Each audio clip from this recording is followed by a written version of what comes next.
नमस्कार छात्रों, आप सभी का हार्दिक स्वागत है। आशा है आप अपने घरों पे एकदम स्वस्थ होंगे। कोरोना के समय आप अपना ध्यान रखें, खाने पीने का पूरा प्रॉपर ध्यान रखिए और स्वास्थ्य के लिए योग, प्राणायाम, एक्सरसाइज जो भी आप कर रहे हैं करते रहिए बच्चों। तो आज हम फिर से इस लाइव क्लास के अंदर, चूंकि कल थोड़ा टेक्निकल एरर की वजह से हम लाइव क्लास नहीं ले पाए थे, आज उसी टॉपिक के ऊपर हम लोग शुरू करेंगे। आप सभी स्वस्थ हैं ऐसी उम्मीदों के साथ और मेरी आवाज एकदम सही आ रही होगी आप सभी को। एक बार थंब दिखा दीजिए इस तरह से, वॉइस क्लियर। चलिए तो हम शुरू करते हैं। आज का टॉपिक बहुत ही इंटरेस्टिंग है, मनी और मनी कैसे इसका प्रिंटिंग होता है। इस टॉपिक पे हम लोग आज बात करेंगे। तो आज अपना टॉपिक क्या है? आज का टॉपिक अपना है बच्चों मनी यानी मुद्रा। तो पहले तो हम बात करेंगे मुद्रा क्या होती है, इसकी विभिन्न परिभाषाएं क्या क्या हैं, इन सब के बारे में पढ़ेंगे। और उसके बाद में मनी किस तरीके से, कौन कौन सी विधियां हैं जिसके माध्यम से मनी की प्रिंटिंग होती है, और उसके बाद में मुद्रास्फीति और बाकी जितने कंसेप्ट हैं मनी से संबंधित, वो सारी चीजें हम लोग इसमें देखेंगे। मैं आपको बता दूं कि चाहे यूपीएससी हो, चाहे यूपीपीएससी हो, आरएस हो या एमपीपीएससी हो, हरियाणा पब्लिक सर्विस कमीशन हो, उत्तराखंड या बिहार या कोई भी पीसीएस सर्विसेज हो, उसमें इस टॉपिक का बहुत बड़ा रोल है। और प्रीलिम्स तथा मेंस दोनों के अंदर ही आपके काफी क्वेश्चन यहां से सीधे सीधे पूछे जाते हैं। तो चलिए बच्चों, आप सभी का भी अभिवादन आ रहा है। नमस्कार, गुड मॉर्निंग, गुड आफ्टरनून। तो सभी को मैं अभी कह दूं, सब खुश रहिए, सबको ढेर सारा आशीर्वाद। और अब केवल पढ़ाई पे कंसंट्रेट कीजिए। जरूरत हो तो ही आप मैसेज कीजिए। आपको प्रश्न पूछने पर कोई बाउंडेशन नहीं है, जितना चाहे प्रश्न आप पूछ सकते हैं, लेकिन अनावश्यक किसी भी तरह का कोई मैसेज वगैरह आप लोग एक दूसरे को ना करें। सिर्फ कंसंट्रेट होके पढ़िए। आप सिविल सर्विस की प्रिपरेशन करने वाले छात्र हैं, ठीक है। चलिए स्टार्ट करते हैं हम लोग बच्चों। मुद्रा क्या होती है, ठीक है। तो थोड़ा सा इसको एक बार आप ऐसे समझ लीजिए। देखिए, मनी जो है ये मोनेटा शब्द से बना है। मुद्रा, मोनेटा एक ग्रीक वर्ड है, इससे बना है। मोनेटा का ये जो अर्थ है, इसका मतलब होता है धन, ठीक है। धन की देवी जो जूनो है, उनसे ये बना है। बात समझ रहे हैं? इसके विभिन्न अर्थशास्त्रियों ने अलग अलग परिभाषाएं दी हैं। तो कुछ अर्थशास्त्रियों ने, जैसे प्राचीन जो अवधारणाएं थी, उनमें ये कहा कि मेटल, ओनली मेटल, ठीक है, यानी धातु से बने जो सिक्के हैं, मेटल कॉइन है, वो ही मुद्रा होती है। यानी metal, only metal coin or money. धातु, केवल धातु से बनी मुद्रा ही मुद्रा हो सकती है। लेकिन वर्तमान समय में ये परिभाषा प्रासंगिक नहीं है, ठीक है। इसके बाद में थोड़ा इसमें सुधार किया गया कि धातु मुद्रा हो या अन्य कोई भी मुद्रा हो, जो मुद्रा का काम करे उसे मुद्रा कहते हैं, ठीक है। फिर इसमें और सुधार किया गया और कहा कि मुद्रा वह वस्तु होती है जिससे किसी व्यक्ति की जितनी भी उधारियां हैं, देनदारियां हैं, उन सबको चुकाया जा सके, ऋणों का भुगतान किया जा सके तथा लेन देन में उसका प्रयोजन हो सके। इसके बाद में इसमें और सुधार करके कहा गया कि वह वस्तु, चाहे वो धातु हो चाहे नॉन मेटेलिक कोई वस्तु हो, जिससे किसी वस्तु या सेवा का लेन देन में प्रयोग किया जा सके, एक स्थान से दूसरे स्थान पर बिना संदेह या शंका के उसे विनिमय तथा मूल्य मापन तथा लेन देन में उसे स्वीकार किया जा सके, और उसका जितना मूल्य है उस मूल्य के ऊपर उससे हमें उसके बदले में कोई वस्तु या सेवा प्राप्त हो सके। किसी ने कहा मुद्रा वह है जो मुद्रा का काम करे। तो इतनी सारी परिभाषाएं विभिन्न अर्थशास्त्रियों ने दी। तो हम इसको किस तरह से समझेंगे, आपको समझना है कि मुद्रा क्या है। तो मुद्रा या मनी, ठीक है, देखिए इसको हम इस तरह से समझेंगे कि ये जो मनी है, मुद्रा है, मुद्रा वह वस्तु है, कोई भी ऐसी वस्तु यानी गुड्स। मुद्रा वह वस्तु है जिसमें दो तीन चीजें निहित हो। पहली चीज क्या? वह वस्तु विनिमय का माध्यम हो। विनिमय यानी एक्सचेंज, लेन देन, विनिमय का माध्यम हो। वह वस्तु जो विनिमय का माध्यम हो, यानी जिससे हम लेन देन कर सकते हैं, गुड्स एंड सर्विसेज को खरीद सकते हैं, ठीक है। और दूसरा कहा वह वस्तु जो मूल्य मापन का जरिया हो। मूल्य मापन, अभी मैं बताता हूं इसका मीनिंग क्या है। वह वस्तु जो मूल्य मापन का माध्यम हो। और तीसरा कहा वह वस्तु जिसमें धन संग्रहण किया जा सकता है। धन संग्रहण का माध्यम हो। ठीक है, या जिससे हम अपना कर्ज, ऋण, डेप्ट चुका सकते हैं।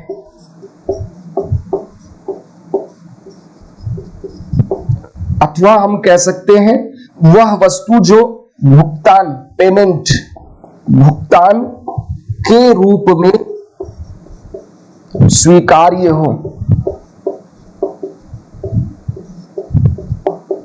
ठीक है, अब ध्यान से जरा समझिए बच्चों, मुद्रा या मनी से क्या अभिप्राय है।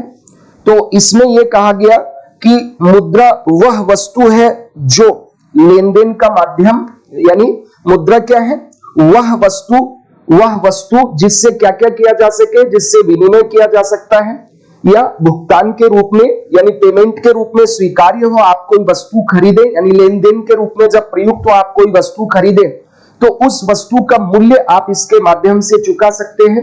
ठीक है, तो विनिमय का माध्यम मतलब वह वस्तु जिससे एक्सचेंज किया जा सकता है। एक्सचेंज यानी लेन देन। ठीक है, कोई वस्तु आप ले रहे हैं और उसका आप भुगतान कर सकते हैं, तो उस वस्तु को भी हम क्या कहते हैं बच्चों, उस वस्तु को हम कहते हैं मुद्रा। तो पहली चीज क्या आपने समझी, वह वस्तु जो विनिमय का माध्यम हो। अब विनिमय का माध्यम देखिए, इसको थोड़ा सा इस तरह से समझिए। प्राचीन समय में जब मुद्रा इस तरीके की कोई वस्तु नहीं होती थी तो वस्तु विनिमय हुआ करता था। जब हमारी अर्थव्यवस्थाओं का शुरुआती दौर था तो उस समय क्या था कि वस्तुओं को हम एक व्यक्ति से, जैसे गेहूं देते थे उससे हमने दूध ले लिया, किसी ने सब्जी दे दी, सब्जी के बदले मान लीजिए अनाज ले लिया, किसी ने कपड़े दे दिए, कपड़े के बदले मान लीजिए पशुधन खरीद लिया। तो पहले शुरुआत में लेन देन कैसे होता था, वस्तु विनिमय होता था, गुड्स का एक्सचेंज होता था।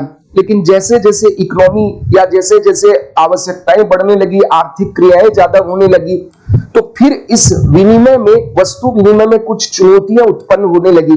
तो ऐसी परिस्थिति में धीरे धीरे फिर सिक्कों का ये विकास हुआ, यानी मुद्रा का विकास हुआ। तो जैसे हम बात करें भारत के अंदर सिक्कों की बात करें तो भारत में सिक्कों का पहली बार इस्तेमाल का इतिहासकारों ने यह कहा है कि भारत में 7वीं या 6वीं सदी ईसा पूर्व में पहली बार पंचमार्क या आहत सिक्कों का प्रयोग किया गया। ठीक है, और इन पे सूर्य, वृक्ष, पशु आदि के चित्र होते थे और ये चांदी के बने हुए सिक्के थे। बात समझ रहे हैं, हमारे देश के अंदर सिक्कों का इतिहासकारों ने क्या इतिहास बताया है कि भाई 6वीं 7वीं जो ईसा पूर्व सदी है तब से हमारे देश के अंदर सिक्के प्रचलित थे। प्रारंभिक सिक्के थे, पंचमार्क सिक्के इनको कहा जाता है या आहत सिक्के इनको कहा जाता है। तो बहुत पुराने समय में जब लोगों ने ये देखा कि भाई अब वस्तु विनिमय में दिक्कतें होने लगी हैं, तो फिर ऐसी वस्तुओं का या ऐसी चीजों का इस्तेमाल होने लगा विनिमय के लिए जो आसान हो। बात समझ रहे हैं। तो पहला हमने देखा कि मुद्रा वह वस्तु होती है, कोई भी ऐसी वस्तु जो विनिमय का माध्यम हो, यानी जिससे हम लेन देन कर सकते हैं, जिससे हम क्या कर सकते हैं, लेन देन कर सकते हैं। आप कोई वस्तु खरीदना चाहते हैं तो उस वस्तु के बदले में आपको क्या देना पड़ता है, जैसे रुपया देते हैं आप, बात समझ रहे हैं, और भुगतान के रूप में स्वीकार्य होती है। मुद्रा जो होती है, इस मुद्रा के पीछे सरकार की गारंटी होती है। जैसे हमारे देश में रुपया है, इसको स्वीकार करने के लिए हर कोई बाध्य है, कोई मना नहीं कर सकता है। तो भुगतान के रूप में मुद्रा को स्वीकार किया जाता है, अंतिम विकल्प होता है और इससे मूल्य मापन किया जा सकता है। यानी कोई वस्तु या सेवा कितने रुपए का है, जैसे मार्कर मान लीजिए ये कितने रुपए का है, इसका मूल्य कैसे निर्धारित होता है, 25 रुपए इस पे लिखा हुआ है। मैक्सिमम रिटेल प्राइस 25 रुपीज, इसका मतलब ये इसका क्या है, वैल्यू तय कर दिया मुद्रा ने। बात समझ रहे, किसी वस्तु का मूल्य कितना है ये भी हम मुद्रा में तय करते हैं। कोई 20 रुपए मूल्य का, कोई 50 रुपए मूल्य का, कोई 1000 रुपए मूल्य का है।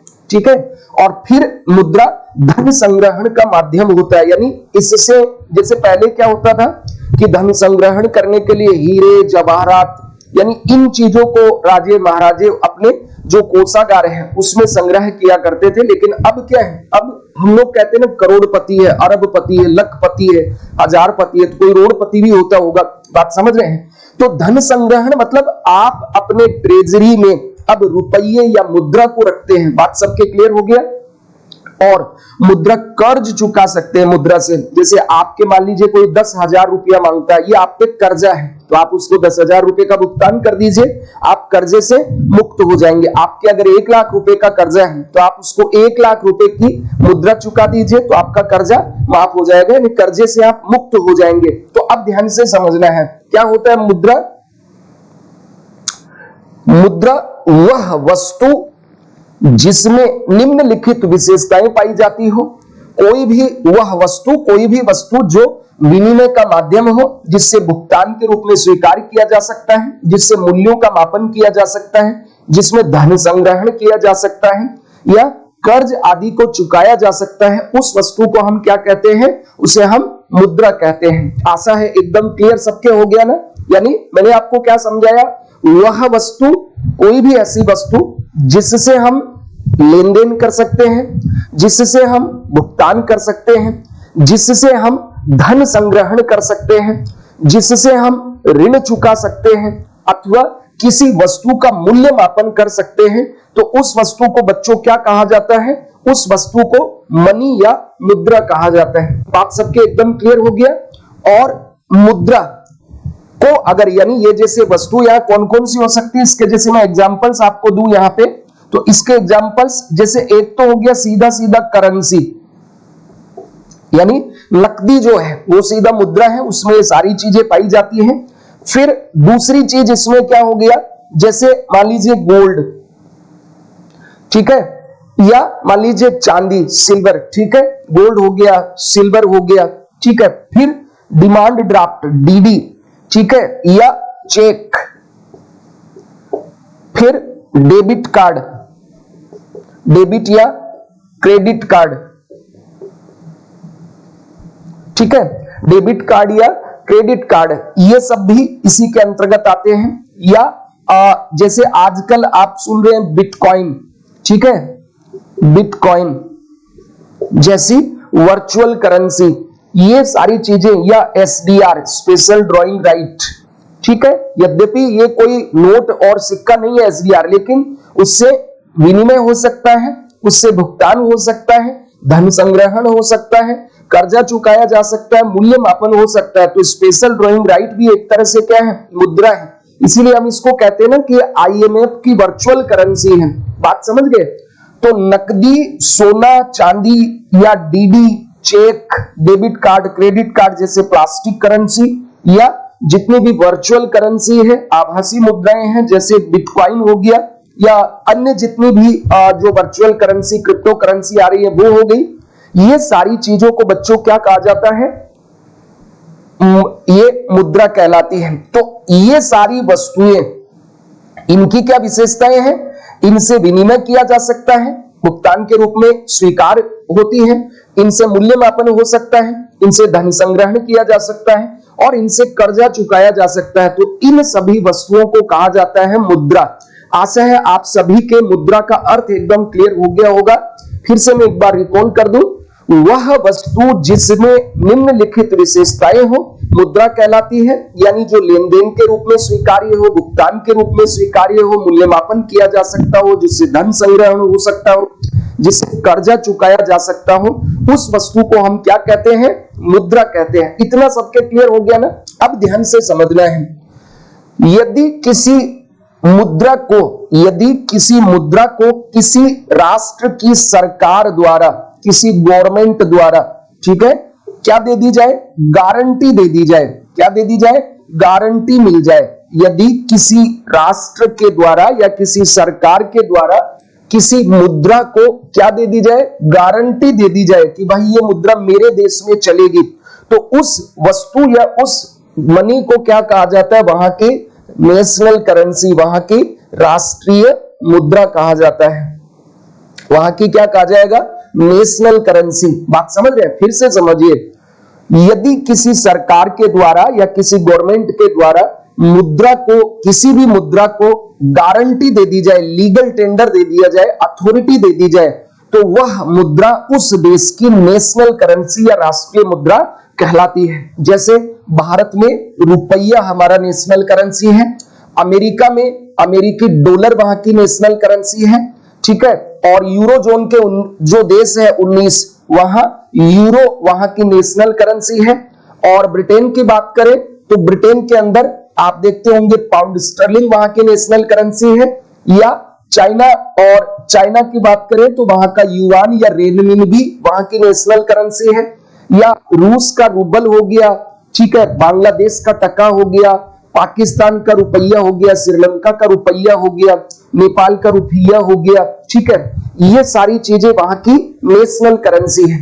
बात सबके एकदम क्लियर हुआ। तो नेशनल करेंसी या राष्ट्रीय करेंसी कोई वस्तु या कोई मुद्रा कब होती है? जब उसे उस देश की सरकार द्वारा गारंटी प्राप्त हो जाती है तो वह मुद्रा उस देश की राष्ट्रीय करेंसी बन जाती है। जैसे भारत का रुपया भारत की राष्ट्रीय करेंसी है। इसका मतलब क्या है कि जहां तक भारत की जो सरकार या संसद है, ठीक है, या भारत की जो क्षेत्राधिकार है, जितनी टेरिटरी है, उस टेरिटरी में रुपये को स्वीकार किया जाएगा। क्यों? उस पर सरकार ने लीगल टेंडर दिया। लिखा रहता है ना नोट पे, मैं धारक को, जैसे 2000 का नोट है तो लिखा रहेगा मैं धारक को 2000 रुपए मूल्य अदा करने का वचन देता हूं। ये जो वचन है ये गवर्नमेंट की गारंटी है, इसको लीगल टेंडर कहा जाता है, इसी का मूल्य होता है। बात समझ रहे हैं? बाकी वो जो कागज है 2000 रुपए का, वो 5-6 रुपए में तैयार हो जाता है, लेकिन उसका मूल्य कितना है? 2000। और वो क्यों है? क्योंकि गवर्नमेंट ने बच्चों उसके लिए लीगल टेंडर दिया है। इतना आप सबके क्लियर हो गया? तो मुद्रा क्या होती है? वह वस्तु जो विनिमय का माध्यम हो, भुगतान के रूप में प्रयुक्त होती हो, मूल्यमापन का माध्यम हो, धन संग्रहण का माध्यम हो, तथा जिससे हम हमारा कर्ज चुका सकते हैं, उस वस्तु को मुद्रा कहा जाता है। जैसे नकदी हो गई, करेंसी हो गई, गोल्ड या कागजी मुद्रा हो गई, ठीक है, या डीडी डिमांड ड्राफ्ट हो गए, चेक हो गया, डेबिट कार्ड, क्रेडिट कार्ड हो गया, बिटकॉइन या एसडीआर जैसी वर्चुअल करेंसी हो गई। अब अगर किसी मुद्रा को किसी देश की सरकार के द्वारा गारंटी या लीगल टेंडर दे दिया जाता है तो वह उस देश की नेशनल करेंसी यानी राष्ट्रीय मुद्रा बन जाती है। सबके इतना क्लियर हुआ?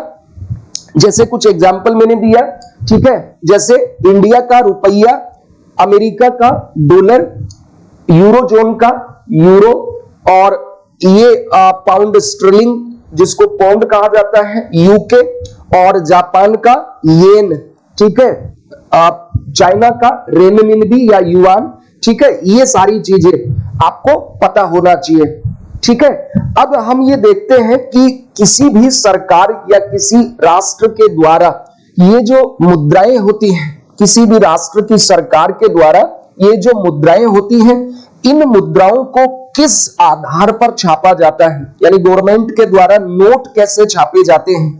और जैसे हमारे देश के अंदर है ना कि भाई 200 करोड़ रुपए के मूल्य के बदले आरबीआई जितना चाहे नोट छाप सकता है। तो कभी कभी आपके मन में ये प्रश्न आना चाहिए, जैसे मेरे आता है अक्सर, तो आपके भी आना चाहिए कि अगर ऐसा है तो फिर मोदी बाबा हमें 15-15 लाख रुपए छाप कर अभी तक क्यों नहीं दिए। बात समझ रहे हैं? यानी अगर नोट छापना इतना आसान है, छापा जा सकता है, तो फिर गवर्नमेंट, जितने भी केंद्रीय बैंक या जितनी भी सरकारें हैं, अपने नागरिकों को बिना कामकाज किए ही नोट बांट दे, उनकी गरीबी मिटा ले, उनको ऐशो आराम करने दे। भाई सरकार लोक कल्याण चाहती है ना, तो बांट दे, मोदी जी खूब नोट बांटे, उनको सराखों पर बिठा लिया जाएगा। बात समझ रहे हैं? तो देखते हैं कि नोट निर्गमन की प्रणालियां क्या क्या है, यानी किसी भी अर्थव्यवस्था में, किसी भी देश के अंदर नोटों का निर्गमन किस आधार पर होता है। तो इसको बच्चों कहा जाता है मुद्रा की प्रणालियां। इसको क्या कहा जाता है? मुद्रा की प्रणालियां।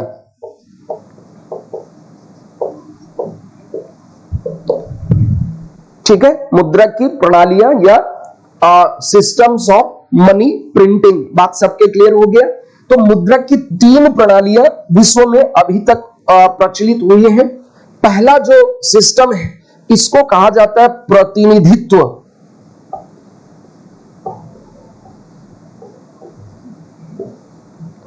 मुद्रा प्रणाली, प्रतिनिधित्व मुद्रा प्रणाली। बात समझ गए? इसको क्या कहा जाता है? प्रतिनिधित्व मुद्रा प्रणाली, या इंग्लिश में इसको कहेंगे रिप्रेजेंटेटिव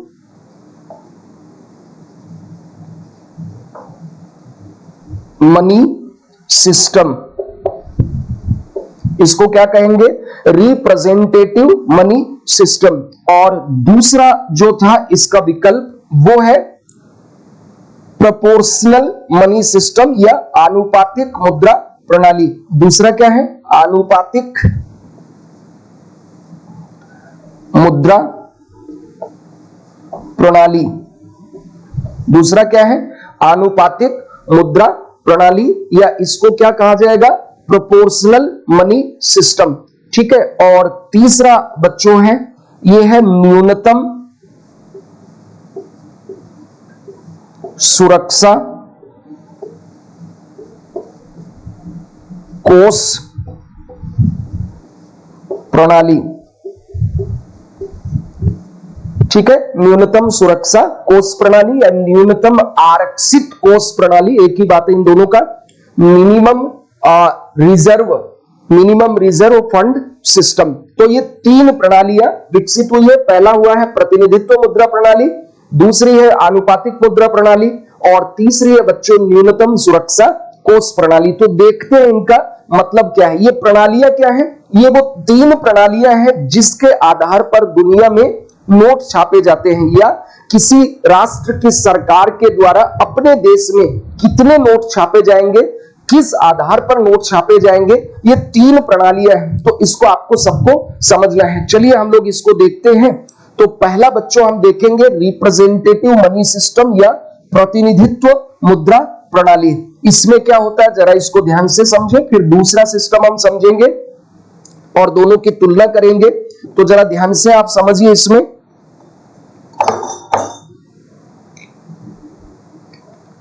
देखिए, ये जो प्रतिनिधित्व मुद्रा प्रणाली है, इसमें क्या होता है, पहले इसका अर्थ समझा देता हूं, फिर आपको बोर्ड पे समझाऊंगा तो याद हो जाएगा, और याद कर लेना है। प्रतिनिधित्व मुद्रा प्रणाली के तहत किसी भी गवर्नमेंट को या किसी भी अर्थव्यवस्था में सरकार के द्वारा जो नोट छापे जाते हैं, इनके बदले में उन्हें नोट छापने के लिए उतने ही मूल्य का कीमती धातु यानी प्रीशियस मेटल यानी गोल्ड आपको अपने केंद्रीय बैंक के पास सुरक्षित रखना होता है। ध्यान से समझना। प्रतिनिधित्व या रिप्रेजेंटेटिव मनी सिस्टम के तहत नोट छापने के लिए केंद्र सरकार को या वहां की सरकार को या अर्थव्यवस्था को जितने मूल्य के नोट छापने हैं, उतने ही मूल्य का कीमती धातु यानी गोल्ड रिजर्व के अंतर्गत रखना होगा। बात सबके क्लियर हो गया? ये सबसे अच्छी प्रणाली होती है। मतलब देखा जाए तो ये सबसे बेस्ट सिस्टम है। इसको स्वर्णमान प्रणाली कहा जाता है। बात समझ रहे हैं? लेकिन इसकी एक प्रॉब्लम है। इसकी प्रॉब्लम ये आई कि पहले तो अर्थव्यवस्थाएं क्या थी? छोटी अर्थव्यवस्थाएं थी, तो जरूरतें कम होती थी, और जरूरतें कम होती है तो इतना गोल्ड था कि स्वर्ण मुद्राएं या गोल्ड को रिजर्व में रख के हम कागजी नोट या सिक्के जारी कर सकते थे। लेकिन जैसे जैसे अर्थव्यवस्थाओं का आकार बढ़ा और हमारी जरूरतें बढ़ती गई, वैसे वैसे बच्चों क्या हुआ, गोल्ड की कीमतें बढ़ने लगी, गोल्ड कम पड़ने लगा, और गोल्ड की सुरक्षा करना अपने आप में बहुत बड़ी चुनौती हो गई। तो गरीब देश इतना महंगा गोल्ड कहां से लाएंगे नोट छापने के लिए, एक प्रॉब्लम आने लग गई। तो फिर ये व्यवस्था धीरे धीरे बंद हो गई। तो इसको जरा आप ध्यान से समझिए कि ये सिस्टम क्या है। बात सभी के एकदम क्लियर हो गया ना कि ये जो न्यूनतम सुरक्षा कोष प्रणाली है, इसके तहत क्या होता है, जरा ध्यान से समझिए। इसके तहत नोट छापने के लिए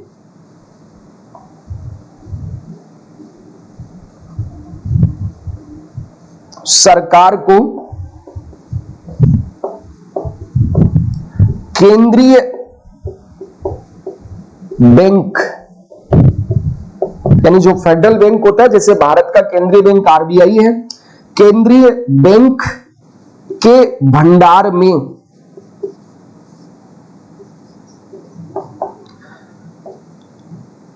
जितने मूल्य के नोट छापने हैं,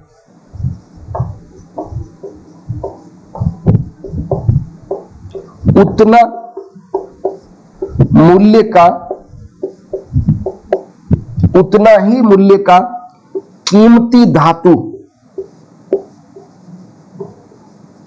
यानी गोल्ड, कीमती धातु यानी प्रीसियस मेटल, यानी वो क्या था, गोल्ड रखना होता था, रखना पड़ता है। अर्थ एकदम सबके क्लियर? यानी प्रतिनिधित्व मुद्रा प्रणाली में नोट छापने के लिए सरकार को अपने केंद्रीय बैंक के रिजर्व में या फंड में जितना उसे नोट छापना है उतने मूल्य का प्रीसियस मेटल यानी गोल्ड रखना होगा। बात सबके एकदम क्लियर हुआ? जैसे फॉर एग्जांपल आप इसको ऐसे समझिए, 1 केजी गोल्ड, 1 किलो गोल्ड अगर मान लीजिए कितने रुपए का है, 1 किलो गोल्ड अगर 50 लाख रुपए का है, 1 किलो गोल्ड अगर कितने का है, रुपए 50 लाख रुपए का है, तो अगर हमें 5 करोड़ नोट छापने हैं, मान लीजिए ये तो गोल्ड का मूल्य हो गया कि 1 किलो गोल्ड कितने का है, 50 लाख रुपए का, और हमें नोट कितने छापने हैं, हमें छापने हैं जैसे 10 करोड़ नोट, हमें छापने हैं 10 करोड़ मूल्य के नोट, ये हमें प्रिंट करना है। तो ऐसी प्रणाली के तहत क्या कहा जाएगा कि भाई आप 20 केजी गोल्ड रखिए, 20 केजी गोल्ड रखिए। 20 किलो गोल्ड कितने का हो गया, 10 करोड़ रुपए का, चूंकि 1 किलो कितने का है, चूंकि 50 लाख का है, तो 20 किलो कितने का हो जाएगा, 10 करोड़ रुपए का। तो 20 किलो गोल्ड आप रखेंगे और उसके बदले में आप कितने नोट छाप लेंगे, 10 करोड़ मूल्य के नोट छापेंगे, नोट छाप लेंगे। अब यहां ध्यान रखना, 10 करोड़ मूल्य के नोट छापेंगे, 10 करोड़ नोट नहीं छाप लेंगे। कहीं आप ये समझ लो सर 2-2 हजार रुपए के 10 करोड़ नोट छाप ले, नहीं, 10 करोड़ मूल्य का गोल्ड रखा तो 10 करोड़ मूल्य के नोट छापेंगे। अगर 1-1 रुपए का नोट छापोगे तो 10 करोड़ मूल्य के नोट छापोगे, 1-1 रुपए बहुत सारे छाप सकते हो, 2-2 हजार के तो कम छाप पाओगे। बात समझे? इसका मतलब ये हो गया बच्चों कि जितना मूल्य का गोल्ड आप रख रहे हैं उतना ही मूल्य का आप नोट छाप रहे हैं। तो इसके बीच जो अनुपात है, बात समझ में आ गया सभी के? इसके बीच जो अनुपात है यानी नोट छपाई का अनुपात बराबर है। एक तरफ इधर हो गया कीमती धातु और इधर हो गया नोटों का मूल्य, छापे गए नोटों का मूल्य। बात सभी के समझ में आ गया? तो इधर जैसे आपने रखा 1, तो इधर भी आपको 1:1 के रूप में आप नोट छाप सकते हैं। इसका मतलब यह हुआ कि अगर आपने 1 केजी गोल्ड रखा, 1 किलो सोना रखा, जो कि कितने रुपए का है, 50 लाख रुपए का है। बात सबके क्लियर हो गया? जो कि कितने का है, 50 लाख रुपए का है। तो बच्चों आप 1:1 यानी कितने नोट छाप सकते हैं, आप 50 लाख रुपए मूल्य के नोट छाप सकते हैं। बात समझ गए? 50 लाख रुपए तक के नोट आप छाप सकते हैं, चाहे वो 100 के छापो, 200 के छापो, 500 का छापिए, 2000 का छापिए, जो आप छापना चाहें। तो ये जो प्रतिनिधित्व मुद्रा प्रणाली है, इसके अंतर्गत सरकार को नोट छापने के लिए जितने नोट आपको छापने हैं उतने ही मूल्य का कीमती धातु अपने रिजर्व फंड के अंदर रखना होता है। बात सबके इतना क्लियर हो गया ना एकदम?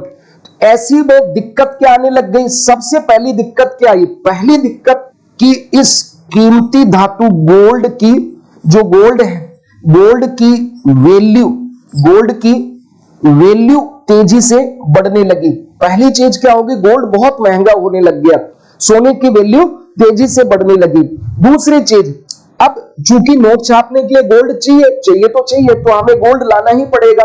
तो गोल्ड की डिमांड बहुत ज्यादा बढ़ने लग गई, गोल्ड की डिमांड ये भी तेजी से बढ़ने लग गई। और आप जानते हैं किसी वस्तु की अगर डिमांड बढ़ती है तो उसके परिणाम स्वरूप उसकी वैल्यू और तेजी से बढ़ेगी।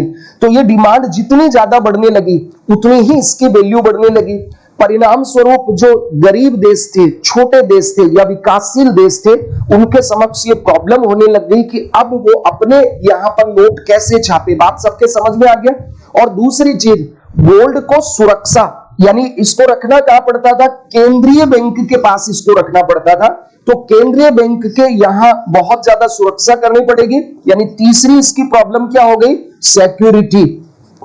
इसकी सिक्योरिटी करना, गोल्ड भंडार है उसकी सुरक्षा करना भी बहुत बड़ी चुनौती होने लग गई। तो एक तो इसकी डिमांड बढ़ने लग गई, दूसरा इसका वैल्यू बढ़ने लग गया, तीसरा इसका सिक्योरिटी का इश्यू भी उत्पन्न होने लगा। और गरीब देश इस व्यवस्था में बहुत परेशान हो गए, चूंकि जिनके यहाँ गोल्ड का भंडार नहीं है, गोल्ड रिजर्व नहीं है, उनको तो और भी ज्यादा इससे समस्या उत्पन्न होंगी। तो ऐसे में दुनिया के अंदर दूसरे विकल्प की तलाश करने के लिए दूसरा विकल्प तलाशा गया, जिसको आनुपातिक प्रतिनिधित्व प्रणाली कहा गया। उस पर हम थोड़ी देर में चर्चा करेंगे। अब भारत की बात कर लेते हैं थोड़ा। भारत के अंदर जो नोट छापने की व्यवस्था है, तो देखिए भारत में 1935 से 1935 में, एक्सट्रीमली मैं मेरे शब्द वापस लेता हूं, भारत में 1835 से 1893 तक, 93 तक, यानी 1835 टू 1893 तक रजतमान अपनाया गया था। ठीक है, सिल्वर स्टैंडर्ड अपनाया गया था। और हर्सेल समिति या हर्सेल कमिटी की रिकमेंडेशन के बाद में इसे 1893 में बंद कर दिया गया। यद्यपि जो चांदी के सिक्के हमारे देश में चलते थे वो 1940 तक चलते रहे। बात सबके एकदम क्लियर हो गया ना। मैंने क्या बिंदु बोला कि भारत में 1835 से 1893 तक रजतमान या सिल्वर स्टैंडर्ड एक चलता था, और ये 1893 में हर्सेल समिति की सिफारिश पर इसको बंद कर दिया गया। लेकिन इस दौरान जो सिक्के छापे गए वो चांदी के सिक्के 1940 तक चलते रहे। बाद में 1899 में, कब, 1899 में 1899 में एक फाउलर समिति की रिकमेंडेशन पर, कौन सी समिति, फाउलर समिति की सिफारिश पर भारत के अंदर किसको अपना लिया गया बच्चों, तो भारत के अंदर गोल्ड स्टैंडर्ड यानी स्वर्णमान मुद्रा प्रणाली को अपना लिया गया। यानी हमारे देश के अंदर भी कैसा सिस्टम आ गया, रिप्रेजेंटेटिव मनी सिस्टम। और ये कब तक अस्तित्व में रहा, 1889 से लेकर के और 1931 तक, 1931 तक ये भारत में अस्तित्व में रहा।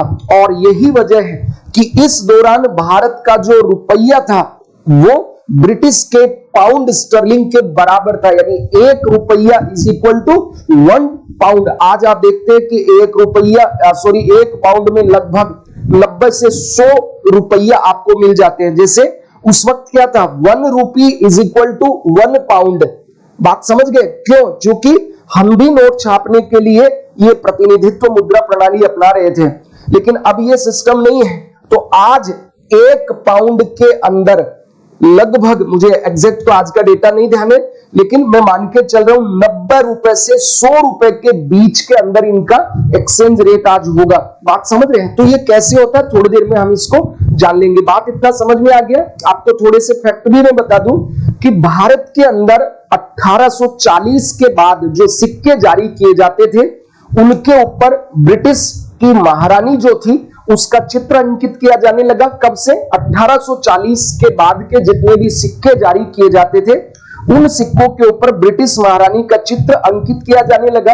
किंतु स्वतंत्रता प्राप्ति के बाद में 15 अगस्त 1950 के बाद, यानी 15 अगस्त 1950 से हमारे देश के जितने भी सिक्के थे इन सिक्कों के ऊपर अशोक स्तंभ का चित्र, अशोक स्तंभ का चिन्ह अंकित किया जाने लगा। और ये हमारे देश की संप्रभुता, हमारे देश की सॉवरेनिटी का प्रतीक है। बात समझ रहे हैं। यानी सिक्के के ऊपर जो चिन्ह है अशोक स्तंभ, वो हमारे देश की संप्रभुता का निशानी है। इससे पहले इसके ऊपर ब्रिटिश महारानी का चित्र अंकित किया जाता था। बात सबके क्लियर हो गया। और हमारे देश के अंदर 1954 में 1954 में प्रतिनिधित्व मुद्रा प्रणाली के स्थान पे किसको अपना लिया गया हमारे देश में, आनुपातिक प्रतिनिधित्व प्रणाली यानी प्रोपोर्शनल मनी सिस्टम, आनुपातिक मुद्रा प्रणाली को अपना लिया गया। बात सबके क्लियर हुआ? तो चलिए हम लोग इसको देखते हैं बच्चों, आगे बढ़ते हैं। तो पहला आपके एकदम क्लियर हो गया होगा, मैंने आपको बताया मुद्रा की प्रणाली में पहली प्रतिनिधित्व मुद्रा प्रणाली। प्रतिनिधित्व मुद्रा प्रणाली के अंतर्गत क्या होता है? इस प्रणाली के तहत नोट छापने के लिए केंद्र या सरकार को या रिजर्व बैंक को यानी केंद्रीय बैंक को जितने नोट छापने हैं उतने ही मूल्य के कीमती धातु आपको रखने होंगे। बात सबके क्लियर हो गया? यानी जितना गोल्ड की वैल्यू होगी उतने ही मूल्य के नोट आप छाप सकते हैं। ये बंद या विफल क्यों हो गई? क्योंकि इसके कारण गोल्ड की वैल्यू बढ़ने लग गई, इसके कारण गोल्ड की डिमांड बहुत ज्यादा बढ़ने लगी और इतना दुनिया में गोल्ड नहीं है और सिक्योरिटी प्रॉब्लम भी इसके साथ साथ होने लगी। बात समझ रहे हैं सभी? तो चलिए दूसरा सिस्टम हम देखते हैं बच्चों।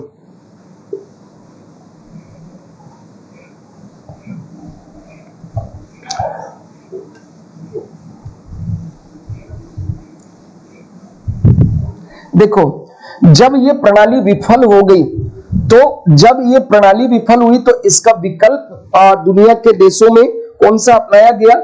आनुपातिक मुद्रा प्रणाली। दूसरा क्या आ गया? आनुपातिक मुद्रा प्रणाली, या इसको हम क्या कहेंगे? प्रोपोर्शनल मनी सिस्टम, आनुपातिक मुद्रा प्रणाली। तो आनुपातिक मुद्रा प्रणाली क्या है? आनुपातिक मुद्रा प्रणाली में यानी इस प्रणाली में भी नोट छापने के लिए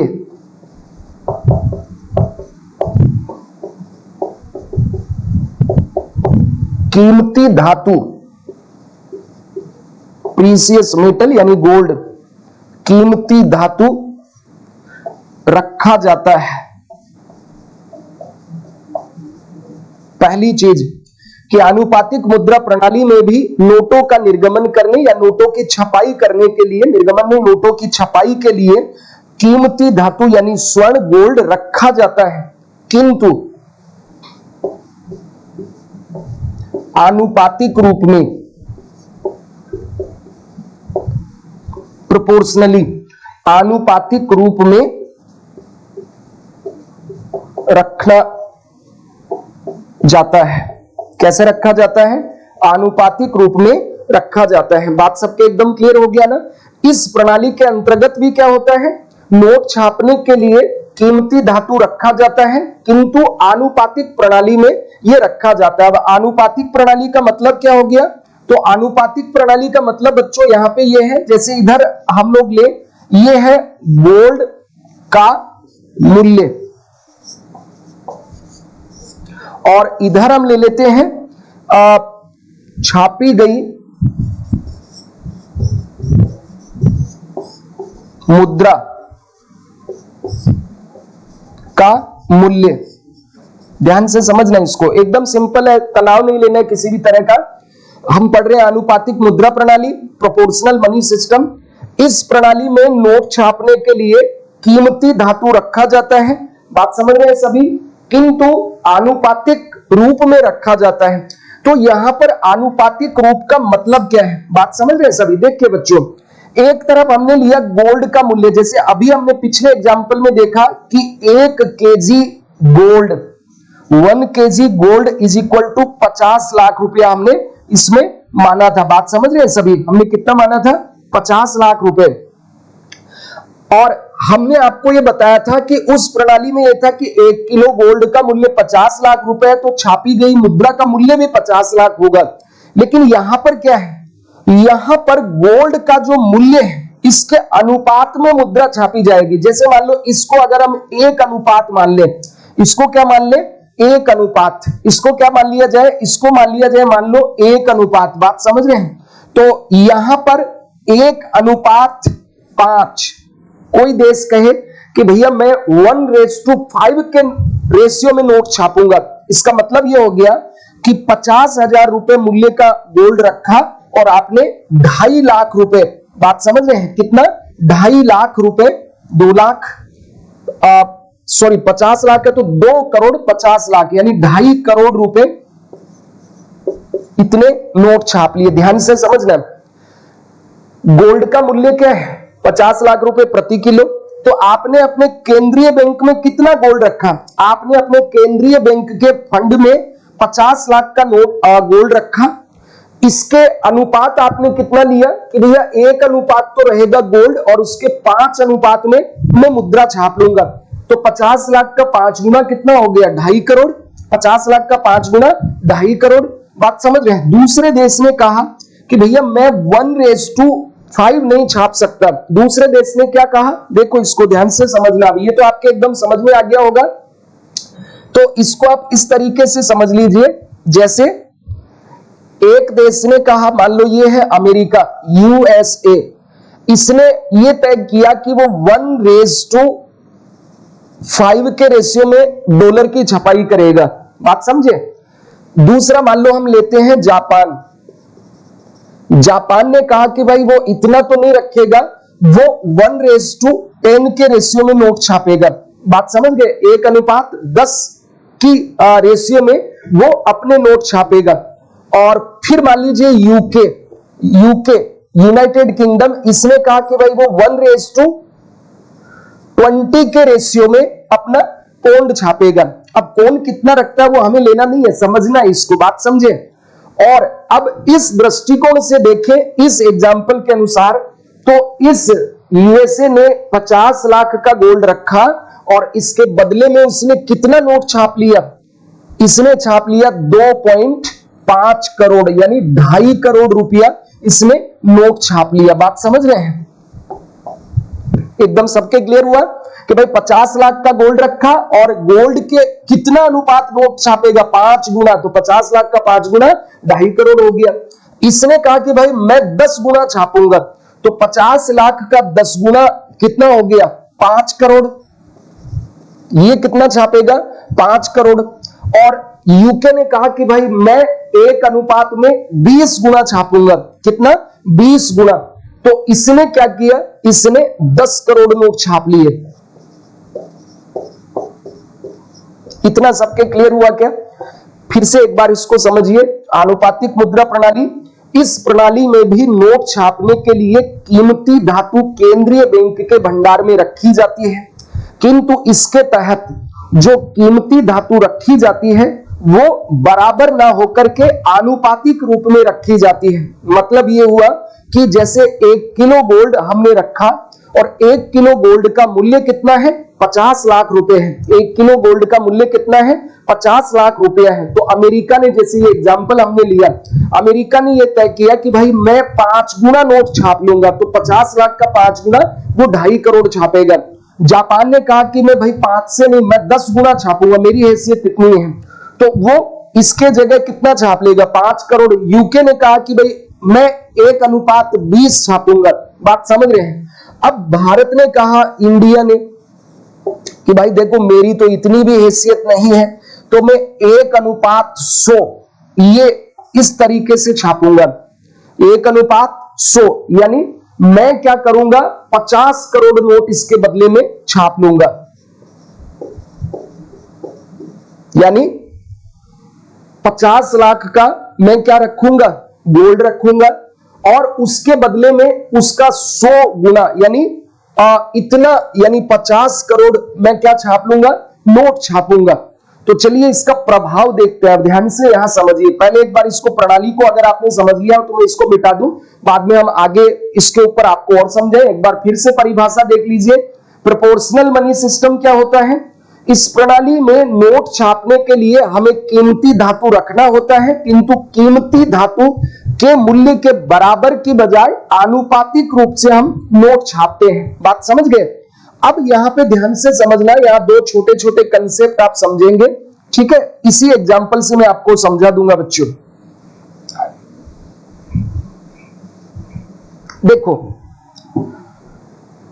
अमेरिका का अनुपात कितना है? 1:5 और इंडिया का क्या है? 1:100। इसका अनुपात का जो ये गैप है, अंतर, गैप या अंतर, ध्यान से समझना। अमेरिका का अंतर कितना है? 1:5। जापान का कितना है? 1:10। यूके का कितना है? 1:20 और इंडिया का कितना है? 1:20। 100। तो ये जो गैप है ना अनुपात के बीच, अगर ये गैप जितना ज्यादा होगा, अगर किसी देश के द्वारा जो कीमती धातु रखी गई है उसके मूल्य, ये कीमती धातु का मूल्य का अनुपात है, जो कि मान लीजिए ये हमने लिया है 1, और इधर छापी गई मुद्रा के मूल्य का अनुपात है, तो ये तो छापी गई मुद्रा का मूल्य का अनुपात है और ये कीमती धातु का मूल्य का अनुपात है। इसके बीच का अगर ये गैप बढ़ता है, इसके बीच का यदि ये गैप बढ़ता है तो आपकी करेंसी को क्या कहा जाएगा? Soft currency. आपकी करेंसी को क्या कहा जाएगा? सॉफ्ट करेंसी कहा जाएगा। बात समझ रहे हैं? और यदि ये गैप जो 1:5, 1:10, 1:20, 1:100, ये गैप जितना कम होगा, ये गैप जितना कम होगा, जैसे अमेरिका में गैप कम है, बात समझ रहे हैं, जैसे भारत में गैप बहुत ज्यादा है, फिर ब्रिटेन में उससे कम है, जापान में और कम है, अमेरिका में और कम है, तो ये गैप जितना कम होगा उतना ही, यानी ये गैप अगर मान लीजिए ज्यादा है तो सॉफ्ट करेंसी, और ये गैप कम है तो बच्चों इसको कहेंगे हार्ड करेंसी। अब इसका अर्थ जरा समझिए, सॉफ्ट करेंसी और हार्ड करेंसी का मतलब क्या है?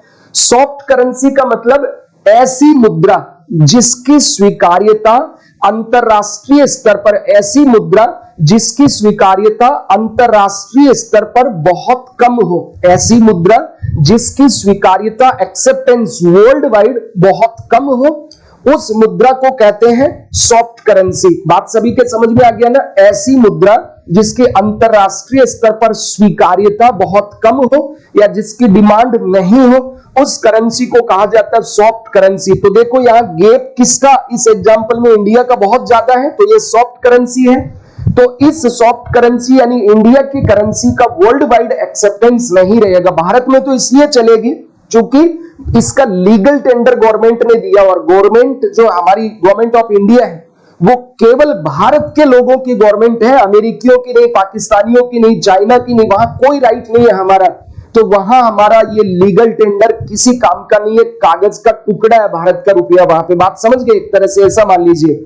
तो सॉफ्ट करेंसी का मतलब ऐसी मुद्रा जिसकी अंतरराष्ट्रीय स्तर पे स्वीकार्यता बहुत कम हो या अंतरराष्ट्रीय स्तर पे लेन देन में उसका इस्तेमाल बहुत कम या नहीं होता है, जैसे भारत का रुपया, रूस का रूबल, दक्षिण अफ्रीका का रेंड, मैक्सिको का पीसो, बांग्लादेश का टका, पाकिस्तान का रुपया, श्रीलंका का रुपया, ये जितनी भी करेंसी है ये सारी की सारी करेंसी बच्चों सॉफ्ट करेंसी है, इसलिए इनका अंतरराष्ट्रीय स्तर पे लेन देन में कोई महत्व ज्यादा नहीं है। और दूसरी होती है हार्ड करेंसी, कठोर मुद्रा। बात समझ रहे हैं? हार्ड करेंसी, ये हार्ड करेंसी वो मुद्रा होती है जिसके अंतरराष्ट्रीय स्तर पे बहुत ज्यादा स्वीकार्यता होती है, यानी इनकी डिमांड बहुत ज्यादा होती है और ये आसानी से मिल नहीं पाती है। फॉरेन ट्रेड में या इंटरनेशनल स्तर पे लेन देन करने के लिए, एक्सचेंज करने के लिए, पेमेंट करने के लिए इन्हीं का इस्तेमाल किया जाता है और इनकी स्वीकार्यता बहुत ज्यादा होती है। इनकी स्वीकार्यता के पीछे वजह क्या है? ये गैप कम होना। बात समझ गए? एक तो ये, और दूसरा ऐसे देश की करेंसी भी हार्ड करेंसी होती है जो अंतरराष्ट्रीय स्तर पे बहुत ज्यादा एक्सपोर्ट करता हो, बहुत ज्यादा वो एक्सपोर्ट करता हो, जैसे चाइना। तो चाइना की करेंसी भी धीरे धीरे अब हार्ड करेंसी की ओर प्रवृत्त हो रही है। बात समझ में आ गया? तो ऐसी करेंसी हार्ड करेंसी होती है जिसकी अंतरराष्ट्रीय स्तर पे स्वीकार्यता बहुत ज्यादा होती है। जैसे इसमें कौन कौन सी है? तो ये अमेरिका है, इस अमेरिका का डॉलर, आपने ऐसा सिंबल देखा होगा अमेरिका का डॉलर। ये याद रखना है कि डॉलर और भी बहुत सारे देशों के, लेकिन कौन सी डॉलर? American dollar. बात समझ रहे हैं सभी? जापानी येन, जापानी येन, ठीक है। और यूके का पाउंड, यूके का पाउंड। बात समझ रहे? यूके का पाउंड, इस तरीके से ये पाउंड का सिंबल हो गया। और फिर जो फ्रांस है, ठीक है, फ्रांस या यूरोजोन, उसका यूरो। बात समझ गए? ये है डॉलर, ये है येन, ये है पाउंड और ये है यूरो। और इंडिया का रुपया कौन सा है? तो इंडिया का रुपया अभी सॉफ्ट करेंसी है। इतना सबके क्लियर हुआ? तो अब यहां पे ध्यान देना है कि अगर आनुपातिक प्रणाली के तहत, प्रोपोर्शनल मनी सिस्टम के तहत आपने कीमती धातु का जो वैल्यू है इसका अनुपात और ये इस कीमती धातु के मूल्य के अनुपात में आपने जो नोट छापे हैं उसके अनुपात का गैप अगर कम है तो आपकी करेंसी हार्ड करेंसी है। आपकी करेंसी में अंतरराष्ट्रीय स्तर पे बहुत ज्यादा चीजों को खरीदा आसानी से जा सकता है, चूंकि इसकी स्वीकार्यता बहुत ज्यादा होती है। और दूसरी चीज क्या है बच्चों, दूसरी चीज, अगर आपका ये गैप बहुत ज्यादा बढ़ रहा है तो फिर आपकी सॉफ्ट करेंसी होगी, इसकी अंतरराष्ट्रीय स्तर पे स्वीकार्यता नहीं होगी। बात समझ में आ गया ना? किसी ने प्रश्न पूछा है गोल्ड की वैल्यू भी तो हर कंट्री में अलग अलग होगी ना। अब ध्यान से इसको समझना है बच्चों। देखिए, गोल्ड की जो करेंसी होती है सामान्यतः ये हर देश के अंदर अलग अलग होती है। जैसे अमेरिका में अलग होगी, लेकिन हमने इसको मानक माना है। अब भाई कुछ तो हमें लेना होगा ना कि इसके आधार पे हम ये तय कर दें। तो हमने इस तरह से तय किया है कि भाई देखो, अगर मान लीजिए 1 ग्राम गोल्ड अमेरिका के अंदर मान लेते हैं जैसे $1 का हो, और भारत में 1 ग्राम गोल्ड अगर मान लीजिए 75 रुपए का हो, इसका मतलब यह हो गया कि 1:75 रुपए, यानी $1 का मूल्य कितना होगा, 75 रुपया होगा। हमने तय तो किसके आधार पे किया, गोल्ड के आधार पे। हमने तय तो किसके आधार पे किया बच्चों, गोल्ड के आधार पर। तो 1 ग्राम गोल्ड अगर अमेरिका में मान लीजिए कितने का मिल रहा है, $1 का, और भारत में मिल रहा है 75 रुपए का, तो ऐसे में अमेरिका का जो करेंसी होगा $1, उसकी वैल्यू भारत में कितनी होगी, 75 रुपए के बराबर। तो इसको मैं थोड़ी देर में यहाँ आ ही रहा था बच्चों, है ना, आपके समझ में आ जाएगा। सानवी बिटिया ने एक क्वेश्चन पूछा है तो कोई बात नहीं, अच्छा प्रश्न है कि गोल्ड की वैल्यू भी तो अलग अलग होती है, लेकिन गोल्ड एक ऐसी चीज है जिसकी स्वीकार्यता प्राचीन समय से ही ट्रेड के अंदर बहुत ज्यादा होती है। बात समझ रहे हैं? ट्रेड के अंदर प्राचीन समय में ही इसकी स्वीकार्यता बहुत ज्यादा होती है, ये मैं आपको बता रहा था। अब जरा ध्यान से इसको समझिए, एक बार फिर से इस पे मैं चर्चा कर देता हूं। आनुपातिक जो मुद्रा प्रणाली होती है, आनुपातिक मुद्रा प्रणाली का मतलब वह प्रणाली जिसमें नोट छापने के लिए केंद्रीय बैंक को कीमती धातु रखना होता है, किंतु कीमती धातु के मूल्य के बराबर नोट छाप के हम आनुपातिक रूप में नोट छापते हैं। और जिस देश की छापी गई मुद्रा का अनुपात, यानी जिस देश की छापी गई मुद्रा के मूल्य का अनुपात उस देश के अंदर कीमती धातु के मूल्य के अनुपात से यदि ये गैप बहुत ज्यादा है तो उसको सॉफ्ट करेंसी कहा जाएगा, और अगर ये गैप बहुत कम है तो इसे हार्ड करेंसी कहा जाएगा। जैसे कि इस एग्जांपल में अमेरिका, जापान, यूके, इनका जो गैप है वो भारत के तुलना में बहुत कम है। तो यही वजह है कि अंतरराष्ट्रीय स्तर पे आज जब हम फॉरेन ट्रेड करते हैं तो अमेरिकी करेंसी सामान्यतः इसका इस्तेमाल हर कोई करता है। बात समझ रहे हैं? हर कोई इसको करता है। अब देखिए बच्चों, जैसे आपने ये पूछा कि सर ये गोल्ड की वैल्यू अलग अलग होती है, तो इसको ऐसा समझो कि पहले क्या होता था, शुरुआत के अंदर जब एक देश से दूसरे देश के अंदर जब व्यापार होता था तो गोल्ड, सोने की मुहरें उसका माध्यम होता था। तो प्रारंभ से ही क्या गोल्ड को हम इस एक्सचेंज के तौर पे रखते हैं, क्योंकि गोल्ड ऐसा मेटल है जो आसानी से किसी दूसरे केमिकल से केमिकल रिएक्शन नहीं करता, तो इसमें क्षरण नहीं होता है, ये नेचुरल रहेगा। इसी तरह से केवल एक्वेरेजिया को छोड़ दिया जाए तो किसी भी चीज के साथ ये जो अम्लराज होता है उसके अलावा किसी से ये रासायनिक अभिक्रिया नहीं करता। इसलिए अंतरराष्ट्रीय स्तर पर प्राचीन समय से ही एक राज्य से दूसरे राज्य के बीच में फॉरेन ट्रेड जो होता था वो गोल्ड के रूप में होता था। लेकिन अब गोल्ड कम पड़ता जा रहा है तो हमने गोल्ड स्टैंडर्ड तकनीक अपना ली। बात समझ गए?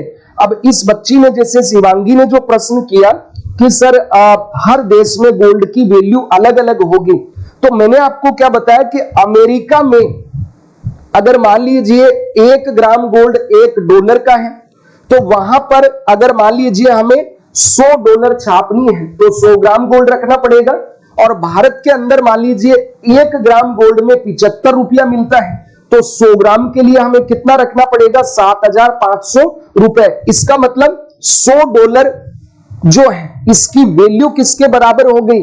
7500 भारतीय रुपए के बराबर, या हम ये कह सकते हैं $1 इज इक्वल टू 75 रुपए। अब इसको आप ऐसे समझ लो कि भारत और अमेरिका के बीच जब ट्रेड होगा तो $1 अगर कोई अमेरिकी व्यक्ति देगा तो भारत से 75 रुपए का सामान लेके चला जाएगा। तो अभी इसमें कंफ्यूजन मत होइए, ये एक्सचेंज रेट हम आगे पढ़ेंगे, बच्चों की तरह आपको समझ में आएगा, बहुत ही शानदार तरीके से मैं इसको पढ़ाऊंगा एक्सचेंज रेट सिस्टम को। तो यहां उसको आप अगर लेके आएंगे तो थोड़ा पजल हो जाएंगे बच्चों, बात समझ रहे हैं? एक्सचेंज रेट सिस्टम अलग है। अभी हमें यह देखना है कि आखिर नोटों का जो प्रिंटिंग होती है उसका मेथड क्या होता है।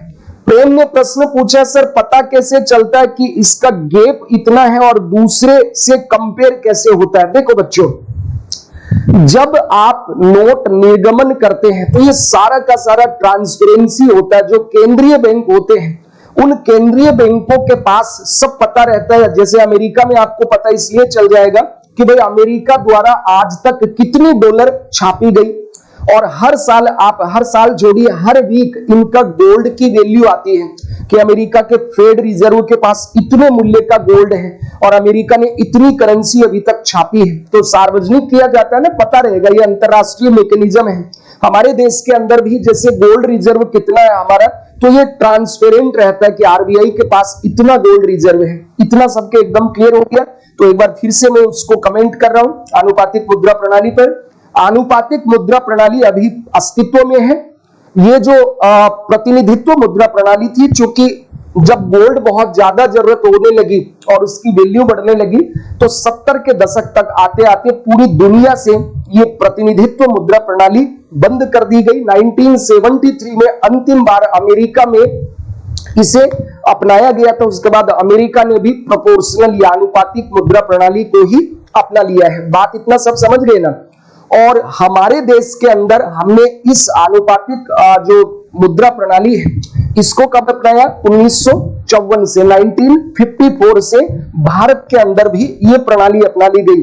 देखिए एक चीज और बता दूं मैं आपको, 1 अप्रैल 1957 को हमारे देश में चौका प्रणाली के स्थान पर दार्शनिक प्रणाली अपनाया गया था। ठीक है, ये चौका प्रणाली क्या थी? तो पहले आप देखते थे ना,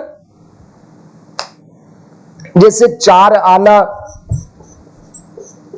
ठीक है, जिसको चवन्नी बोलते थे, 8 आना, 12 आना, 16 आना, ठीक है, ये 4 आना, 8 आना, 12 आना, 16 आना यानी 1 रुपया। तो ये था चौका प्रणाली। इसमें 4 के गुणक के अंदर सामान्यतः नोटों का निर्गमन होता था।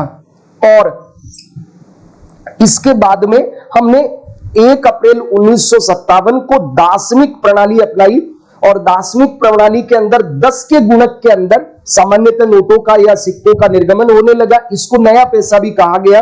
तो इसमें क्या हुआ, जैसे 10 पैसा, ठीक है, फिर 100 पैसा, 100 पैसा यानी 1 रुपया, बात समझ रहे हैं? 10 पैसा, 100 पैसा, इस तरीके से ये नया पैसा अपनाया गया। तो बात एकदम सबके समझ में है। और हमारे देश का जो ये रुपया है, सामान्यतः इसका नाम कहां से आया? तो ये शेरशाह सूरी जो हुए हैं, शेरशाह सूरी ने अपने शासन काल के दौरान चांदी के जो सिक्के जारी किए थे, उन चांदी के सिक्कों को उसने रुपया नाम दिया था, और सोने के रुपयों को मुहर कहा, और तांबे के रुपयों को उसने दाम कहा। तो ये रुपया, मुहर, दाम ये शेरशाह सूरी के समय प्रचलित हुए।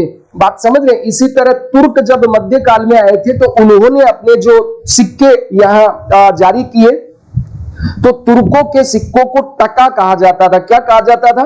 टका कहा जाता था। बात समझ रहे हैं? और जो कम मूल्य के तुर्कों के द्वारा जारी किए गए सिक्के थे उनको जीतल कहा जाता था। बात समझ रहे? उनको क्या कहा जाता था? जीतल कहा जाता था। तो ये चीजें मैंने आपको बता दी हैं। ठीक है, फिर ये ऐसे ही कुछ फैक्ट आपको बता दिए। तो ये चौका प्रणाली कब समाप्त हुई? 1 अप्रैल 1957 को। और 1954 से हमने भी कौन सी अपना ली व्यवस्था? तो हमने अपना ली बच्चों आनुपातिक प्रतिनिधित्व प्रणाली। आपका बेटा प्रेम उत्तर मिल गया ना। आपने पूछा ये तय कौन करता है और हमें पता कैसे चलेगा, तो आप गूगल करके देख लीजिए, उनकी साइट पे सब चीजें क्लियर होती है। आजकल तो ट्रांसपेरेंसी इतनी ज्यादा है, ठीक है। और दूसरों से कंपेयर कैसे होता है, तो एक्सचेंज रेट सिस्टम होती है बेटा, इसके लिए विनिमय दर प्रणाली इसको हिंदी में बोलते हैं, ठीक है। इसके बारे में हम आगे पढ़ेंगे। एक्सचेंज रेट सिस्टम होता क्या है कि एक देश की मुद्रा को दूसरे देश की मुद्रा में किस दर पर बदला जाता है, उसी को एक्सचेंज रेट सिस्टम कहा जाता है। जैसे थोड़ा सा मैं प्रकाश डाल देता हूं, जैसे मान लीजिए $1 इज इक्वल टू 75 रुपए है आज के समय। $1 बराबर 75 रुपया। तो भारत का रुपया डॉलर में कैसे बदला जाएगा, तो $1 बराबर कितना होगा, 1/75 डॉलर। बात समझ रहे हैं। अगर $1 बराबर 75 रुपया हो तो $1 बराबर कितना हो जाएगा, 1/75 डॉलर। यानी अगर मान लीजिए आप ये जैसे मान लीजिए डॉलर और रुपए को एक्सचेंज करते हैं, तो इस हिसाब से आप एक्सचेंज करेंगे। बात समझ गए सभी। जैसे अगर मान लीजिए आप मुझे 750 रुपए देंगे, तो मैं आपको डॉलर कितना दूंगा, 1/75 इंटू 750, यानी आपको $10 मिलेगा। आपके बात समझ में आ गई होगी थोड़ी बहुत अभी, तो अभी इसको देखना नहीं है, इसके ऊपर हम चर्चा करेंगे, तो ये आपको अपने आप ही आगे समझ में आ जाएगी बच्चों। बात समझ रहे हैं सभी, ठीक है। अब इसी को हम देखते हैं मुद्रा की प्रणाली को। तो मुद्रा की पहली प्रणाली मैंने आपको क्या सिखाया, प्रतिनिधित्व मुद्रा प्रणाली। प्रतिनिधित्व मुद्रा प्रणाली के तहत क्या होता था कि जितने रुपए के हमें नोट छापने हैं उतने मूल्य का हमें कीमती धातु रखना पड़ेगा। जब यह व्यवस्था बहुत कठिन हो गई, कॉम्प्लेक्स हो गई, तो इसका विकल्प क्या लाया गया, आनुपातिक मुद्रा प्रणाली। आनुपातिक मुद्रा प्रणाली में यह कहा गया कि भाई नोट छापने के लिए आपको कीमती धातु तो रखनी पड़ेगी, लेकिन बराबर न रख के आनुपातिक रूप में रख सकते हैं। और इसमें जिसका गैप कम होगा, किसका गैप, कीमती धातु के मूल्य का गैप और उसके बदले में छापे गए नोटों के मूल्य का गैप जितना कम होगा, उतना ही आपका जो करेंसी है उसकी वैल्यू ज्यादा होगी, वो हार्ड करेंसी होगी। और अगर ये गैप कम हुआ तो ये सॉफ्ट करेंसी होगी। क्यों ऐसा किया गया, तो जरा ध्यान से समझिए। देखो एक बात बताओ, आपको विदेशी मुद्रा चाहिए क्यों? किसी भी देश को विदेशी मुद्रा की जरूरत कब पड़ती है, जब हम विदेश व्यापार करते हैं। जब हम विदेश व्यापार करते हैं तो जरा ध्यान से समझिए। जैसे मान लीजिए एक ने गैप रखा, अमेरिका ने 1:5 का, ये यूएसए का गैप था, और हमने वहां पे जापान का गैप देखा था, जापान का था 1:10, और हमने वहां यूके का गैप देखा था 1:20, और वहां पे हमने इंडिया का गैप देखा था 1:100। अब 1:100, बात सबके समझ में आ गया। इसको आप ऐसे समझ लो कि अगर मान लीजिए अमेरिका से भारत के बीच हम व्यापार करें, अमेरिका और भारत के बीच अगर व्यापार हो, तो पहले तो क्या होता था, गोल्ड के अंदर व्यापार होता था, तो कोई दिक्कत ही नहीं है, गोल्ड देकर के आप ले आते थे। बात समझ रहे हो, और गोल्ड एक्सचेंज रेट के अकॉर्डिंग बात होता था सारी चीजें। अब इसमें क्या हुआ कि अमेरिकियों ने, मान लो कोई अमेरिकी है साइमन ने भारत से कोई वस्तु उसने भारत में बेची। बात समझ रहे हैं, भारत में उसने कोई वस्तु बेची, तो किस तरीके से, मान लो उसने यहां कमाए कितने, यहां उसने 50 करोड़ रुपए कमाए। अमेरिकी व्यक्ति ने भारत में सामान एक्सपोर्ट किया, भारत में सामान बेचा, और उसने कितना रुपया कमाया, 50 करोड़ रुपया। अब वो भारत का रुपए का क्या करेगा, क्योंकि भारत का रुपया भारत की टेरिटरी के अंदर, तो इसका वैल्यू 50 करोड़ है, अमेरिका में नहीं है। तो वो सोचा कि यार वहां तो रुपया चलेगा भी नहीं अमेरिका के बाजार में, तो क्या उसने सोचा कि इसको हम गोल्ड में कन्वर्ट करा ले, उसको क्या करा ले, गोल्ड में परिवर्तित करा ले। तो वो भागा भागा किसके पास गया, आरबीआई के पास, और आरबीआई को कहा कि माई बाप देखिए, बाजार के अंदर आज आपके देश में 1 केजी जो गोल्ड है, 1 केजी गोल्ड की कीमत है 50 लाख रुपए, 50 लाख रुपए। इस हिसाब से आप मुझे 100 किलो गोल्ड दे दीजिए। भाई उसने सही तो कहा ना, 50 करोड़ रुपए है। उस 50 करोड़ रुपए मूल्य के बदले उसको कितना मिलना चाहिए? 50 लाख के भाव से हमने माना था एग्जाम्पल में, तो 100 किलो गोल्ड मिलना चाहिए। तो आरबीआई ने कहा भाई रुकिए, हमने 1 किलो गोल्ड के बदले में 50 करोड़ नोट छापे हैं, तो कितना मिलेगा उसको यहाँ पे? 1 केजी गोल्ड। कितना मिला? 1 केजी गोल्ड मात्र। तो वो तो हक्का बक्का रह गया कि यार मैं तो सोचा था कि देखो 50 लाख रुपए मूल्य का 1 किलो गोल्ड है और ये 50 करोड़ रुपया मेरे देश में तो इसकी कोई वैल्यू नहीं है, क्योंकि वहां तो डॉलर चलता है। तो मैंने सोचा कि वहां सोना तो चलेगा ही, तो मैं सोना खरीद के ले जाता हूं यहां से 50 किलो, ये 100 किलो गोल्ड मुझे दीजिए आप, जो कि 50 करोड़ रुपए है और भाव 50 लाख रुपए है। तो वो लेगा ही नहीं। ऐसी परिस्थिति में वो भारत का रुपया स्वीकार ही नहीं करेगा। उसको चाहिए क्या? ऐसा रुपया जिससे उसको ज्यादा गोल्ड मिल जाए। बात समझ ले। अमेरिका वाला मान लो, उसने अमेरिका के अंदर भी अगर मान लो उसने क्या किया, 50 करोड़ रुपए का जैसे अमेरिका में व्यापार किया, तो वो 50 करोड़ रुपया इसको देगा, तो 1:5 इस अनुपात में, यानी उसको कम से कम यहां पर जो गोल्ड मिलेगा वो कितना मिलेगा? तो देखिए 1 के बदले में 5 गुना छापा गया है, तो उसको 20 केजी,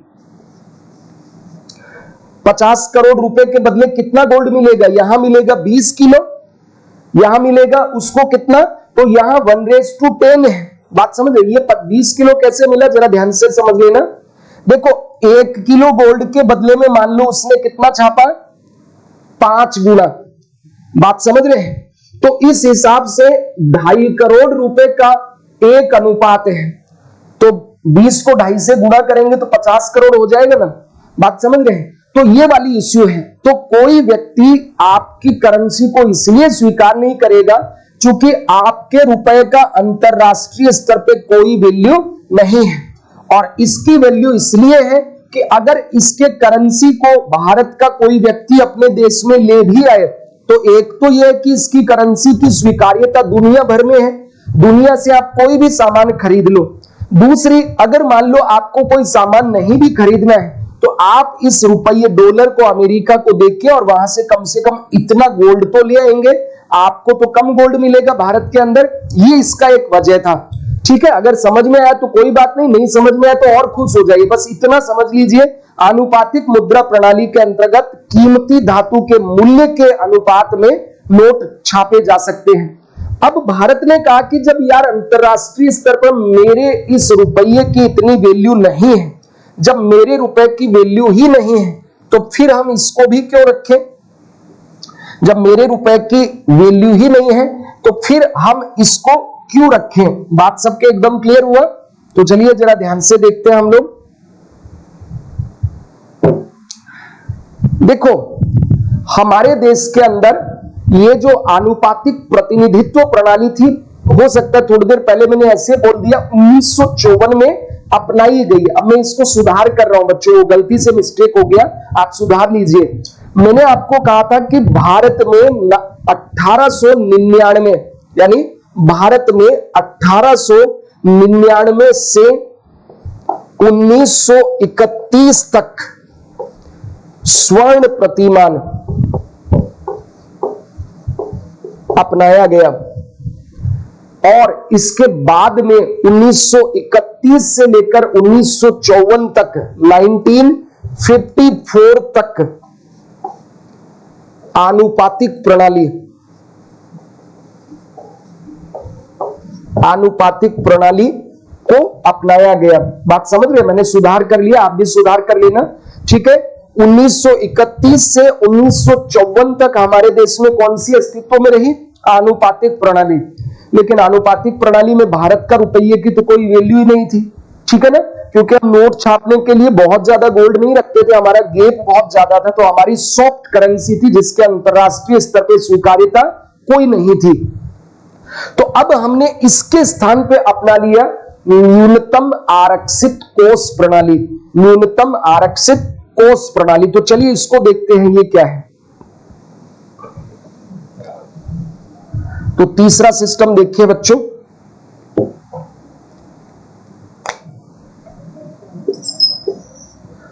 न्यूनतम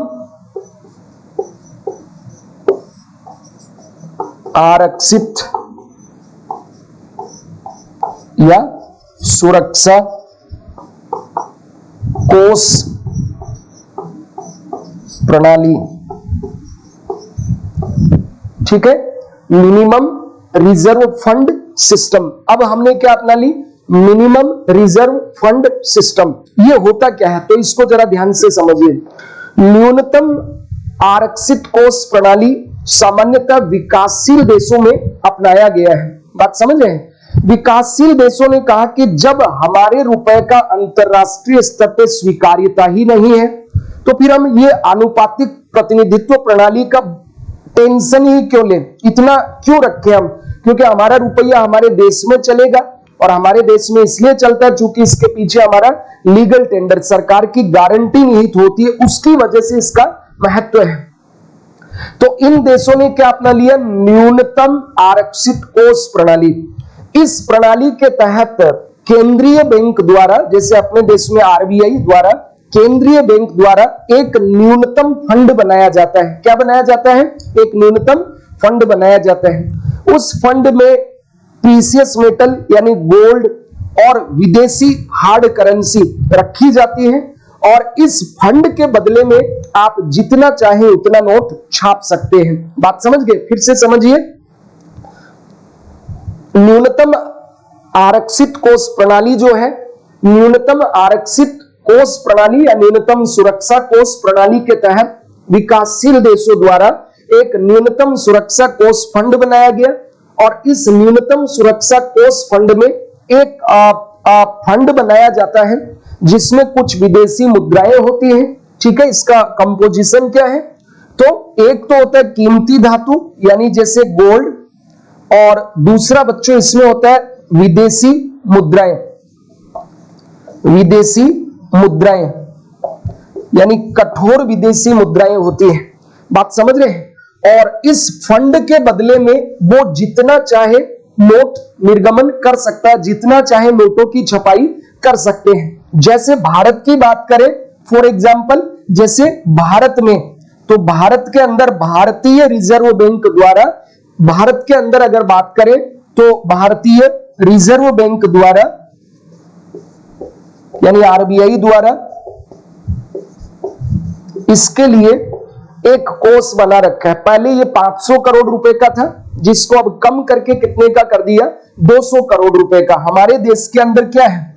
200 करोड़ रुपए का एक फंड बना रखा है हमने। एक क्या बना रखा है हमने? एक कोष बना रखा है। कितने करोड़ रुपए का? 200 करोड़ रुपए का। इसमें 115 करोड़ रुपए का तो गोल्ड है, और 85 करोड़ रुपए की विदेशी मुद्राएं हैं। 85 करोड़ रुपए की विदेशी मुद्राएं हैं, और ये विदेशी मुद्राएं हार्ड करेंसी हैं। अमेरिकी डॉलर, ब्रिटिश पाउंड, यूरोजोन का यूरो और जापानी येन, इन 4 कठोर मुद्राओं को इसके अंतर्गत रखा गया है। तो भारत के अंदर जो न्यूनतम सुरक्षा कोष प्रणाली है, इसके तहत कितने करोड़ का हमने एक न्यूनतम सुरक्षा कोष बना रखा है? 200 करोड़ रुपए का आरबीआई ने, रिजर्व बैंक ऑफ इंडिया ने एक फंड बना रखा है। इस 200 करोड़ रुपए में 115 करोड़ रुपए मूल्य का गोल्ड है, तथा 85 करोड़ रुपए मूल्य की विदेशी मुद्रा भंडार रखा गया है। विदेशी मुद्राएं जैसे डॉलर, पाउंड, यूरो और जापानी येन। ये हो गया अमेरिका का यानी अमेरिकी, ये सिंबल भी याद रख लेना। ये हो गया यूके का पाउंड, और ये हो गया यूरो जोन का यूरो, यूरो जोन। ठीक है, और ये हो गया जापानी येन। ठीक है, डॉलर, पाउंड, यूरो, जापानी येन। ठीक है, तो हमारे देश के अंदर नोट कैसे छापे जाते हैं? न्यूनतम आरक्षित कोष प्रणाली के तहत। और इस प्रणाली में क्या होता है कि केंद्रीय बैंक द्वारा एक मिनिमम फंड बनाया जाता है, एक मिनिमम सिक्योरिटी फंड बनाया जाता है, और इस फंड के बदले वो जितना चाहे नोट छाप सकता है। बात समझ रहे? तो इसका फायदा क्या हुआ कि आप एक न्यूनतम कोस्ट के बदले अनलिमिटेड जितनी आपकी आवश्यकता है उतने नोट छाप सकते हैं। आपको गोल्ड खरीदने के लिए झंझट नहीं पालना पड़ेगा। कहां से लाएंगे जब आपके देश में गोल्ड ही नहीं है? बात समझ रहे? ये तो इसका फायदा हो गया, लेकिन इसका नुकसान क्या है कि आपकी मुद्रा अब बहुत सॉफ्ट करेंसी हो जाएगी। आपकी करेंसी की अंतरराष्ट्रीय स्तर पर स्वीकार्यता कम हो जाएगी, उसकी वैल्यू नहीं रहेगी, एक्सेप्टेंस कम होगी। तो अंतरराष्ट्रीय स्तर से आप जब भी कुछ इंपोर्ट करोगे तो उसके लिए आपको विदेशी मुद्राएं चाहिए या गोल्ड चाहिए, वो आपको व्यवस्था करनी पड़ेगी। जैसे आज अमेरिका किसी भी देश से सामान खरीदने के लिए डॉलर, वो डॉलर पूरी दुनिया में चलती है, लेकिन वो डॉलर क्यों नहीं छाप सकता है? क्योंकि उसके लिए उसको क्या चाहिए? गोल्ड चाहिए, प्रीशियस मेटल चाहिए, जो भी अनुपात उसने बना रखा है। और हम दूसरे देशों से क्यों नहीं ला सकते? क्योंकि हमारे पास इतना गोल्ड और विदेशी मुद्रा भंडार होना भी तो चाहिए। यही वजह है कि हमारे देश में विदेशी मुद्रा भंडार बनाया जाता है और अमेरिका में कोई विदेशी मुद्रा भंडार नहीं बनाया गया, क्योंकि उसकी डॉलर पूरी दुनिया में स्वीकार्यता है। जैसे सबसे बड़ा विदेशी मुद्रा भंडार किसका है? सबसे बड़ा विदेशी मुद्रा भंडार है चाइना का, 3300 अरब डॉलर का है। बात समझ रहे हैं? और भारत का जो है चौथे नंबर पे भारत है, शायद 586 बिलियन डॉलर हमारा विदेशी मुद्रा भंडार है, जिसमें आरबीआई का गोल्ड रिजर्व है तथा हमारी ये कठोर विदेशी मुद्राएं हैं, एसडीआर है, और जो आईएमएफ में हमारा रिजर्व ट्रांच है, उन सबको मिला के हमारा विदेशी मुद्रा भंडार बनता है। तो खैर अभी इसको फिर से समझिए। भारत का जो न्यूनतम आरक्षित कोष है, इसको मैं एक बार फिर से समझा दूं। भारत ने नोटों की छपाई के लिए भारत का जो केंद्रीय बैंक है आरबीआई, यहां पे क्या बना रखा है? 200 करोड़ रुपए का एक न्यूनतम फंड बना रखा है। कितने मूल्य का है? 200 करोड़ रुपए का। बात समझ रहे हैं? किसने? रिजर्व बैंक ऑफ इंडिया ने। इसमें 115 करोड़ रुपये का गोल्ड है, सोना है, और बच्चों 85 करोड़ 85 करोड़ रुपए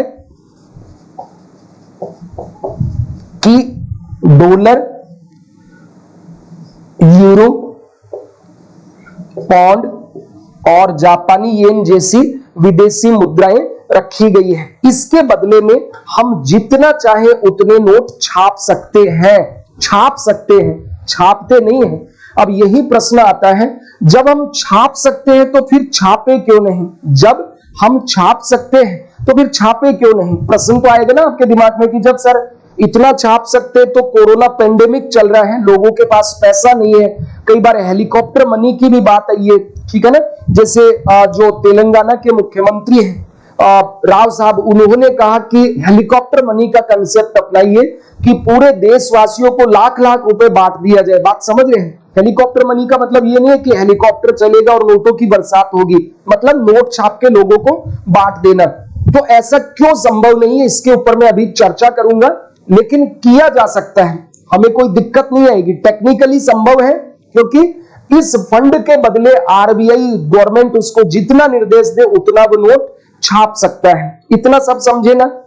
अब प्रश्न उठता है क्यों नहीं छापता है?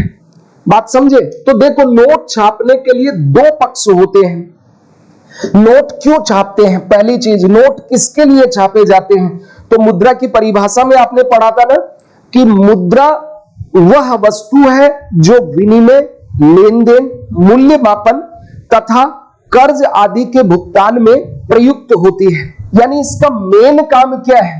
वस्तु आदि की खरीदारी में प्रयुक्त होता है। तो अगर मान लीजिए आरबीआई नोट छापेगा तो क्या होगा? महंगाई बढ़ जाएगी। नोट मान लीजिए सबको 1-1 लाख रुपया अगर बांट दे तो सारे लोग 1-1 लाख रुपया लेके कोरोना को भूलेंगे और दुकानों पे खरीदारी के लिए निकलेंगे। और अभी देश के अंदर प्रोडक्शन तो बहुत कम हो गया, तो दुकानें खाली हो जाएंगी, फिर महंगाई बढ़ जाएगी। जैसे 2 दिन पहले आरबीआई ने कहा कि कोरोना के कारण अगर प्रोडक्शन नहीं हुआ तो आने वाले मई जून के अंदर महंगाई बहुत तेजी से बढ़ेगी। तो इसको ध्यान से समझिए। हम नोट छापते 2 चीजों, सबसे मुख्य चीज है इसको ध्यान में रखकर हम उतने ही नोट छापते हैं जितना हमारे देश का प्रोडक्शन बढ़ता है, जितना हमारे देश की गुड्स एंड सर्विसेज बढ़ती है, तो हमें गुड्स एंड सर्विसेज को खरीदने के लिए क्या चाहिए?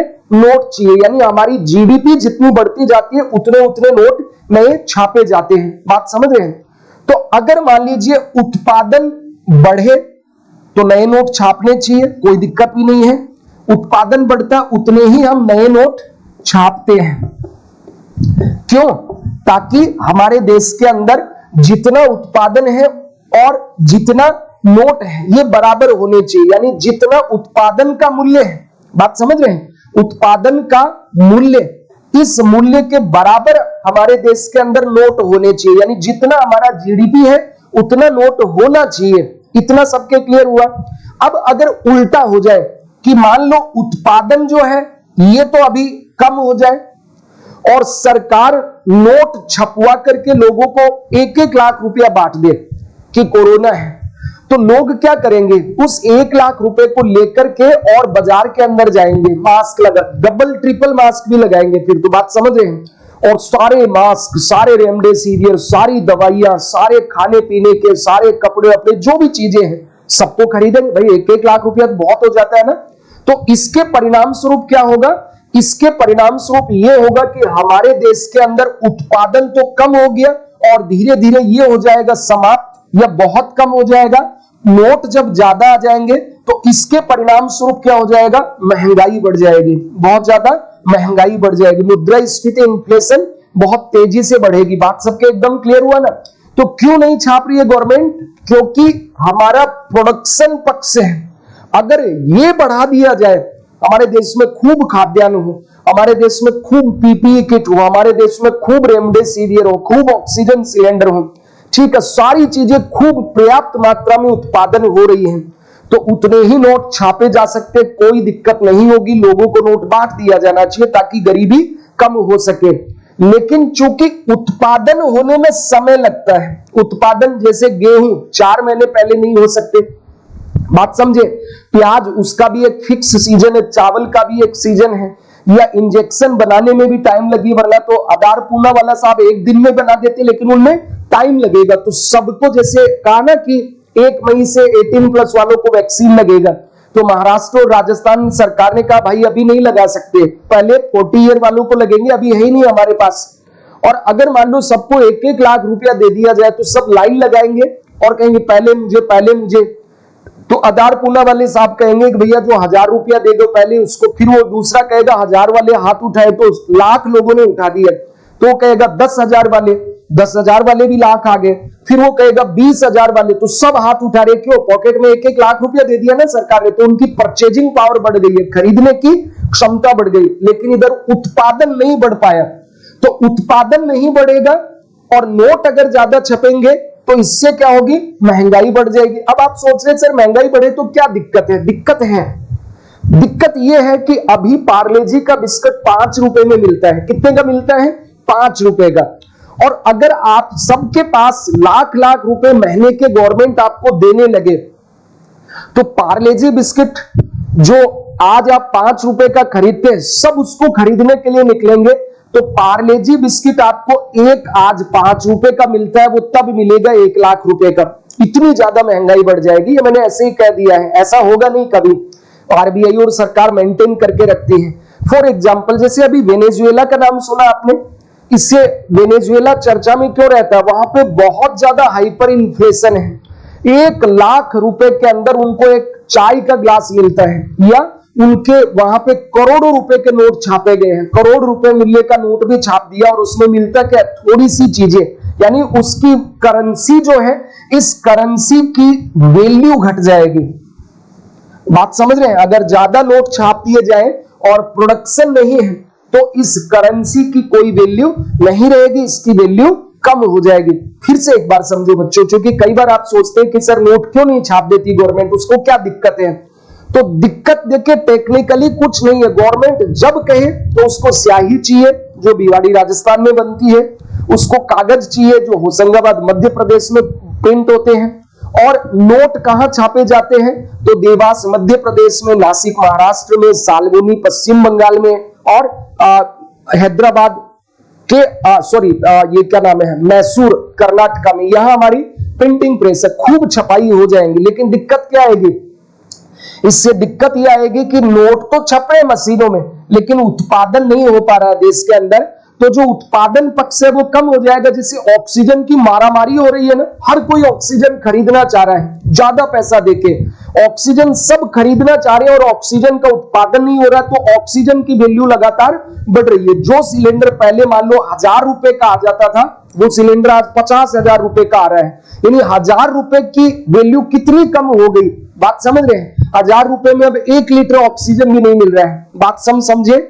और पहले 1000 रुपए में पूरा सिलेंडर मिलता था, वो कितने का मिल रहा है, 50,000 रुपए का, यानी 50,000 रुपए में 1 सिलेंडर मिल रहा है। तो इस उत्पाद गुड्स की वैल्यू तो बढ़ गई और करेंसी की वैल्यू कम हो गई। जो सिलेंडर पहले 1000 का था वो कितने का हो गया, 50,000 का, तो सिलेंडर की वैल्यू कितनी बढ़ गई, बहुत ज्यादा, बात समझ रहे हैं। तो अगर आपके पास नोट जितने ज्यादा होंगे उतना ही हम बाजार में खरीदारी करेंगे, हमारी डिमांड बढ़ेगी, परिणाम स्वरूप देश के अंदर महंगाई बढ़ जाती है। इसलिए सरकार नोट छाप करके कभी भी लोगों को नहीं बांटती है।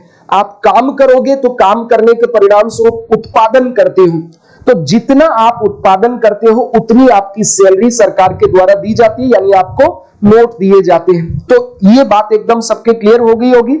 अब मान लो, एक मिनट बच्चों,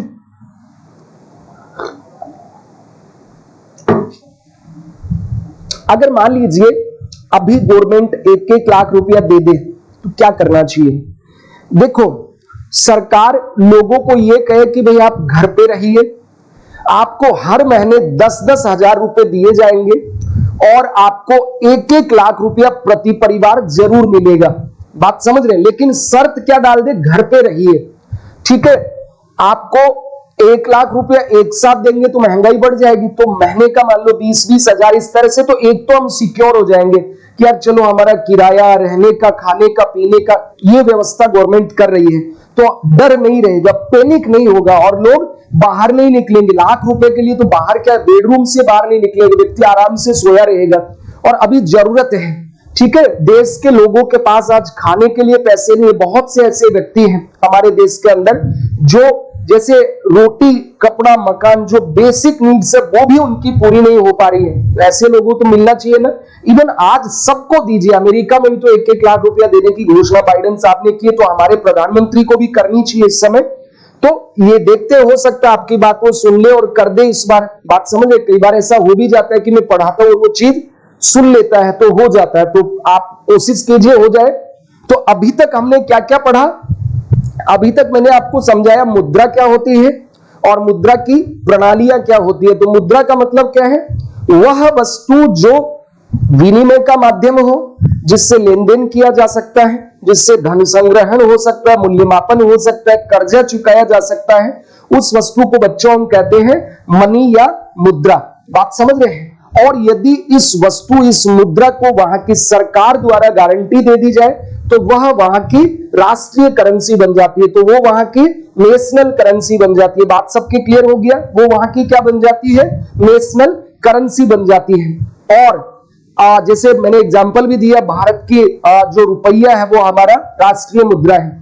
ये राष्ट्रीय करेंसी राष्ट्र की जो टेरिटरी है, जो क्षेत्राधिकार है, जहां तक हमारा कानून चलता है वहां तक ही वैलिड होती है, बात समझ रहे हैं। अब इसके 3 प्रणालियां हैं, यानी नोटों को छापने के किस सिस्टम है, तो 3 सिस्टम है। मैंने एक बताया आनुपातिक, दूसरा बताया आपको प्रतिनिधिक और तीसरा बताया आपको न्यूनतम आरक्षित कोष प्रणाली। क्या इतना सबके एकदम क्लियर हो गया? तो आज की क्लास में हम इतना ही समझेंगे। कल की जो क्लास होगी आपकी, उसमें हम पढ़ेंगे मुद्रा से संबंधित अवधारणाएं, और मुद्रा से संबंधित अवधारणाओं में कल हम पढ़ेंगे मुद्रास्फीति। ये बहुत ही इंटरेस्टिंग टॉपिक होगा और इसके अंदर बच्चों आपके पीटी में और मेंस के अंदर बहुत से प्रश्न यहां पूछे जाते हैं, ठीक है, मुद्रास्फीति से रिलेटेड। तो वो कल आपके एकदम क्लियर हो जाएंगी, बहुत ही इंटरेस्टिंग टॉपिक वो रहेगा। मैंने 2-3 क्लास आपको रिकॉर्ड करके डाल दी है, बात समझ रहे, क्योंकि थोड़ा टेक्निकल एरर आ गया था कल, तो फिर उसको रिकॉर्ड करके मैंने क्लास नंबर 4, 5, 6, 7 उसमें डाली है। तो आप सारे बच्चे पहले उनको जरूर देखें। देखिए, इकोनॉमिक्स आपको तभी समझ में आएगी जब आप कंटिन्यू क्लास को देखें, जब आप कंटिन्यू एक भी क्लास ना छोड़े, सीक्वेंस वाइज चलिए। पहले इकोनॉमी एक परिचय वाली सारी क्लास उसमें हो गई, अब मुद्रा चलेगी, तो मुद्रा काफी बड़ा है। मुद्रा, फिर मुद्रा के बाद इसकी अवधारणाएं, मनी सप्लाई, उच्चाधिकार प्राप्त मुद्रा, ठीक है। उसके बाद बैंकिंग, मौद्रिक नीति, ये सारी चीजें हम इसी में पढ़ेंगे। तो आशा है आपकी आज की क्लास बहुत अच्छे से समझ में आई होगी। आप बाकी वीडियो को भी देखिए जो मैंने रिकॉर्ड करके डाला, उसमें लाइव क्लास के साथ साथ वो भी बहुत इंपॉर्टेंट है। आप इस वीडियो को ज्यादा से ज्यादा दोस्तों से शेयर कीजिए, सब्सक्राइबर कीजिए, ठीक है। इसको सब्सक्राइब कीजिए और जितने भी आप टेलीग्राम चैनल से जुड़े हुए हैं वहां भी आप इसके लिंक को शेयर कर सकते हैं, ताकि ज्यादा से ज्यादा बच्चों को इसका लाभ मिल सके। मेरी आप सभी से गुजारिश है और आदेश भी है, बच्चों घर पे रहिए, इस पैंडेमिक में अपने आप को बचाइए, अपनी सांसों की रक्षा कीजिए। अगर आप सुरक्षित रहेंगे तो हमारा देश सुरक्षित रहेगा और एक भी व्यक्ति की जान इस महामारी से ना जाने पाए, मेरी यही ईश्वर से प्रार्थना है। और आप सबसे भी यही गुजारिश है कि आप बच्चों अपनी रक्षा कीजिए इस समय, अपने परिवार की, अपने आसपास के लोगों की। कोई भी अगर मास्क में नहीं है तो उसको बताइए मास्क पहन के वो रहे, ठीक है। अगर आप इस पेंडेमिक को जीत लिए तो वास्तव में आपने राष्ट्र सेवा भी की और आप बहुत बड़े सिकंदर हैं। जो जीता वही सिकंदर आज के समय में है। तो चलिए, खुश रहिए, स्वस्थ रहिए। मेरे टेलीग्राम चैनल का लिंक इसमें है, आप उसमें भी जुड़ करके वीडियो देख सकते हैं। थैंक यू बच्चों।